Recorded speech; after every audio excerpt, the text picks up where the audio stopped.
Daghan ang rason nganong ang mga kadalanan mag-abot yun sa sentro sa mga kalungsuran. Una, tungod sa karaan nga sumbanan nga ang tanang kadalanan adto sa Roma ang padulngan. Ug kay ang Roma may sentro sa simbahan, tanan nga moagi sa kadalanan Dios gyud ang maabtan. Ikaduha, aron sa iyon rang panilon ang tribute alang sa Espanya, ang tanang katawhan kung magtukod og kabalayan, dili halayo sa simbahan, aron inig bagting sa kampana, bitbit ang halad alang sa Espanya inig simba. Kinausab ang rason nga ang simbahan kinahanglang may dagkong wanang sa nataran aron sa katawhan katapukan. Dili halayo niini ang presidensya, ang balay pangagamhanan din ang alkalde mayor ug ang mga opisyales didto ang ilang mga buhatan.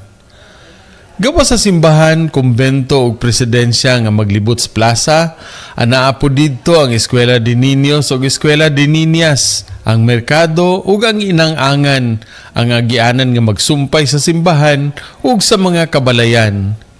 Dinhis Bohol, kining tanan mas tataw nga makitaan ang kumbento, eskwelahan ug balay kagamhanan sa nataran sa simbahan aron ipasayon ang kinabuhi ug pagserbisyo sa katawhan.